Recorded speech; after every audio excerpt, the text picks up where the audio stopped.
जीवन हमें एक मौका देता है, इसलिए जब भी सही कॉलेज चुनने का समय आए तो सिर्फ मंगलायतन यूनिवर्सिटी आपके बेहतरीन भविष्य और सर्वांगीण विकास के लिए।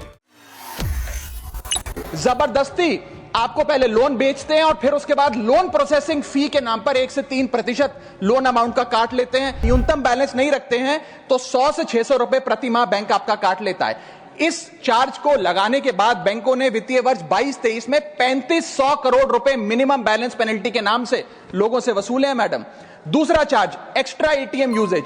आपको एटीएम ट्रांजैक्शन के लिए 2 से 3 की मोहलत मिलती है, 2 से 3 की इजाजत मिलती है बैंकों द्वारा। अगर आप चौथा पांचवा ट्रांजैक्शन कर लें तो हर ट्रांजैक्शन पे 20 रुपए एटीएम चार्ज आपको देना पड़ता है। इनएक्टिविटी फी 100 से 200 रुपए सालाना, यानी कि अगर बैंक आप बहुत ज्यादा अपना अकाउंट यूज नहीं करते हैं तो बैंक इनएक्टिविटी के नाम पे भी चार्ज लगा देता है। फिर बैंक स्टेटमेंट आप मंगवाते हैं तो बैंक स्टेटमेंट इशुएंस चार्जेस के नाम पर आपसे 50 से 100 रुपए लेता है। फिर आप कहते हैं हमें एसएमएस अलर्ट के माध्यम से मेरे बैंक के खाते में क्या आ रहा है उसकी जानकारी मिले, तो एसएमएस अलर्ट चार्जेस के नाम पर भी प्रति क्वार्टर 20 से 25 रुपए आपसे लिया जाता है। ऑनलाइन पेमेंट करेंगे एनईएफटी की तो ट्रांजैक्शन फी भी ली जाती है। जबरदस्ती आपको पहले लोन बेचते हैं और फिर उसके बाद लोन प्रोसेसिंग फी के नाम पर 1 से 3% लोन अमाउंट का काट लेते हैं। और जब आपकी किस्मत ठीक चल रही हो और आप समय से पहले अपना लोन बकाया जो है उसका भुगतान करने बैंक पहुंच जाएं तो loan pre closure charges, early payment penalty के नाम पर भी बैंक आपसे पैसा वसूलता है।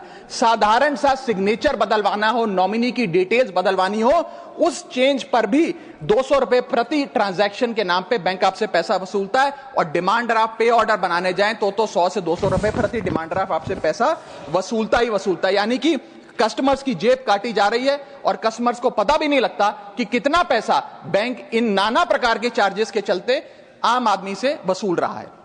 मेरा पांचवा और आखिरी point madam, insurance and investment product miss selling. अपने क्वार्टरली या मंथली टारगेट्स पूरा करने के लिए बैंक के एग्जीक्यूटिव मिस सेलिंग करते हैं, गलत प्रोडक्ट लोगों को बेचते हैं। यह भी एक प्रकार का हनी ट्रैप है। मीठी मीठी बातें कर भोले भाले मासूम लोगों को ऐसे प्रोडक्ट्स बेच दिए जाते हैं जिनकी जरूरत उन्हें है ही नहीं।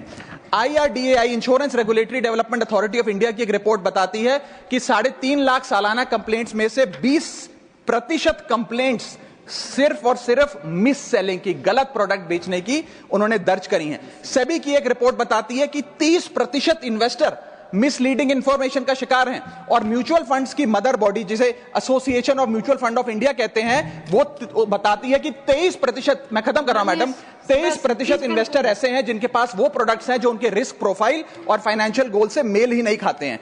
तो मैडम, मैं इन सारे जो समस्याएं बताई हैं उसके माध्यम से समाप्त कर रहा हूं। बस इतना ही कहना चाहूंगा कि ये बड़ी बुनियादी समस्याएं हैं जो आज इस देश का एक आम अकाउंट धारक, एक आम आदमी सफर कर रहा है। मैं चाहूंगा माननीय वित्त मंत्री जी इन बुनियादी सुविधाओं का, इन बुनियादी समस्याओं का समाधान दे। बहुत बहुत शुक्रिया।